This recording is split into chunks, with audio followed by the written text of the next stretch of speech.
Nothing lives forever, and everything will end one day, no matter how long it takes. Some things go out quick, and other things are like Team Fortress 2, which has refused to go out that way for a decade, and would rather fade away than go out with a bang. And because of this, it has a long, interesting history of ups, downs, twists, turns, lefts, rights, and loop-de-loops like a long adventure. This is the history, rise, and fall of TF2.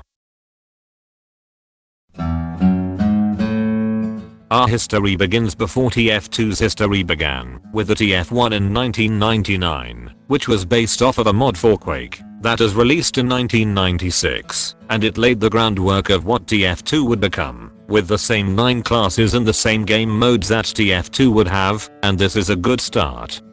But however, things were gonna change, and when Valve wanted the Team Fortress series to continue, things had to evolve, so they were going for a much more realistic setting in their next build called Valve's Team Fortress, with a more militaristic theme, and it was shown at the 1999 E3 with some nice reception, and it even got a new name, called TF2 Brotherhood of Arms, and hyped fans were waiting in anticipation for the next Team Fortress game. And they waited, and they waited, and TF2 was stuck in development hell for a bit, going through multiple builds, including a humans vs aliens theme, subtitled Invasion, until they realized that things didn't need to evolve, because things were already doing fine. And then TF2 asked, "Why don't you make us, bro?" And then they made a build that would become the game we all know today, based more on TFC than any other builds they made, with the cartoon style and everything. And they waited, and they waited, and they waited, until they stopped waiting for TF2 to come out, because TF2 came out in 2007. It got bundled up into the orange box with the Half-Life 2 episodes and Portal, and while it was for the PC, it was also for the Xbox and PS3, which was frozen in time, doomed to never get an update for eternity, kinda like what we got now. But back then, the updates rolled in, and it all started with the Gold Rush update, which brought the first alternate weapons into the game, which would be a staple to the game, where instead of being realistic with stuff like lower magazine capacity and slower fire rate but more damage, they added stuff like brass knuckles that do less damage than fists, candy canes that turns your victim's souls into health kits, steak that makes you allergic to guns, and everyone's favorite, a baseball bat that could render people immobile or stunned and helpless. Wow, this should be illegal. And then it was. And then, something small happened that would turn into something huge, start its own sub-community for the game, give the game its own unofficial subtitle, and would have the game make a shitload of money, which may have been a big reason the game even lasted so long. Hats. And no, I'm not kidding. This whole thing started an economy for the game, and started a whole community of people who would buy and trade the hats, and it made them money, and I mean, lots of it. This big economy meant that the game would make money even when the game went free to play, which might have been the most important update the game ever got to keep the game alive, especially how it went free from $20, and then all the old players that actually bought the game freaked out that the game was filled with all these free to plays, and now every team is filled with brain dead teammates, and oh my god, vegan wasted. And then Valve made updates. You know, nothing special. But then after that, updates were made. But not just by Valve, but also by the community, where they submitted weapon models and hat models, and some would be accepted into the game, and you'd have a talented part of the community making stuff for the game, so Valve doesn't have to, and this creative energy also made a modding community for the game.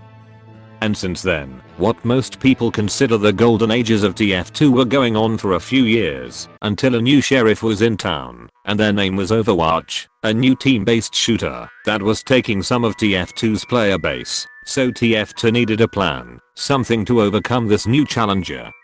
Overwatch, while it was popular casually, was also popular on the competitive side, and seeing how competitive gaming was a huge thing at the time in the mid-2010s, they had to do some trend hopping, and Valve took notes off of Dota 2 and CSGO, which were already huge esports and competitive games. So then, in 2016, they released Meet Your Match, which turned TF2 from a casual game to more of a competitive focus, and now quick play was gone, Valve servers are gone. and they're forcing so much competitive aspects into a casual game. Oh my god. The end is dead! And so far, when this video was made, those are the only major plot points in TF2's story, and people are expecting some kind of update after Jungle Inferno, but we'll see when it comes out, eventually.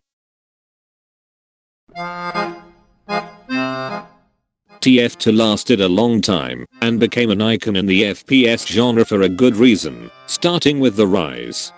It was hyped up after an almost decade-long development hell and was released in a time where the video game market was dominated by realistic shooters like Call of Duty and Battlefield, and while they were incredibly popular, they weren't for everyone, and when they wanted to dig deep and find something different, there wasn't much to find other than old 90s run and gun shooters and games styled like it. But for people looking for a multiplayer experience, they found TF2.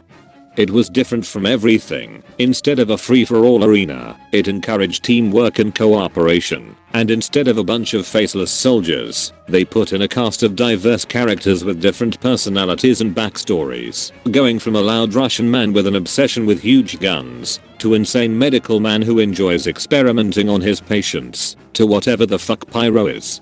All this personality made them popular to use in Gmod and SFM animations, which doesn't sound important to the topic, but ask anyone how they got into TF2, and there's a big chance they'll mention stuff like the Meet the videos or maybe even shit like this. But bringing in people is just the start. Keeping them is the hardest part, but it's something that the game has done and done well, and the biggest thing about it was the major updates. And while I only mentioned a few earlier, there were a lot of these updates spanning across the years, and most of these brought stuff like new maps or new weapons, which, most of the time, changes the game as a whole and keeps people going instead of getting bored and leaving.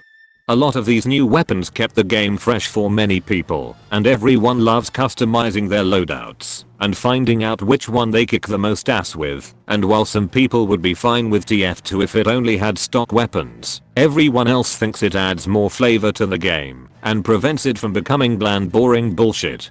And most of these weapons come from the community, which played an important role for the game, where they made a big chunk of the items and content in the game. And nowadays, a lot of new content isn't even made by Valve, but made by the community. Without them, we'd have more content droughts, and the ones we've already gotten would have been worse.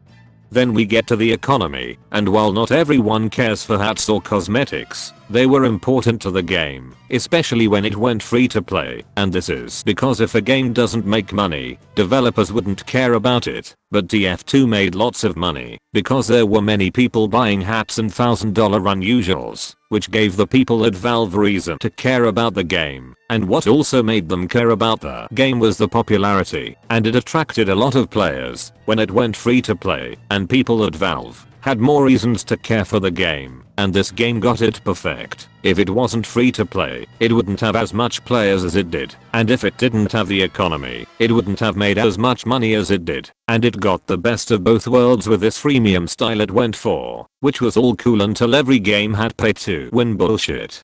Wow, this should be illegal. And then it was. The class system was also another thing that kept the game alive, where instead of having a few classes with similar loadouts like other games, this game has 9 classes with different strengths, weaknesses, counters, strategies, skill floors, and skill ceilings. And people made mains off of these classes, where they'd try and master them, and if they got bored of a class, instead of just quitting the game, they'd most likely just main another class and the whole game feels different and fresh from then. Not only that, but there were also subclasses that people could switch to when they were bored of regular playstyles. You want to play sniper, but don't want to snipe? Then equip the huntsman, tired of playing passively and waiting for people to come to you as engineer?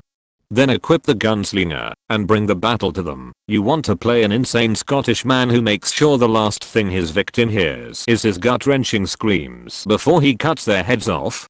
Well, you're fucking lying, because nobody asked for this, but that does sound like a nice idea, on paper.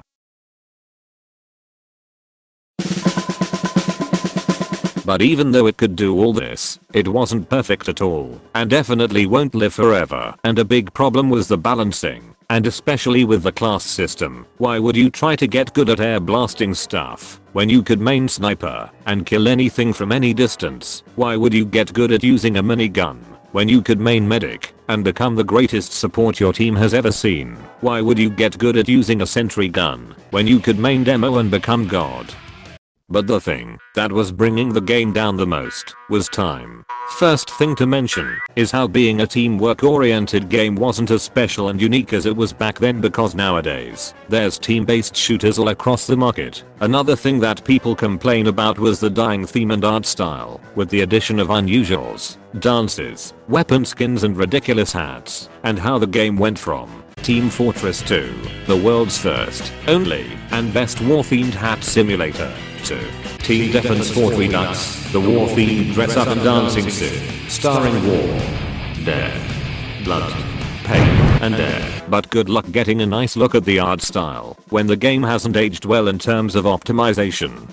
One last thing worth mentioning is that, because of a policy at Valve, employees can choose to do whatever they want to work on, which means they have the choice to work on a new game engine and a VR headset, or a poor old unoptimized and unbalanced mess with a dying art style and economy that's a shadow of its former self from falling prices, not to mention how it didn't sit well with the mostly casual player base with Meteor Match.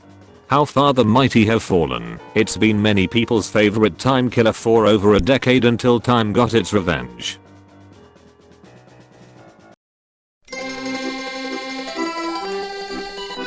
Even though I've said a lot of negative things here, no, I don't hate the game now, and I never did. This is just what happens when your game lives for over 12 years, where most other games die before time and age takes it down. TF2 stood the test of time, barely.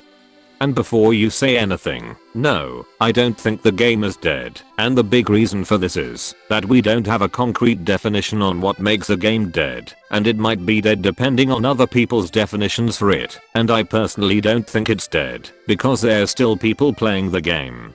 Speaking of, it has been getting more players now, and people were saying that it was stealing players back from Overwatch, but we'll see how that goes.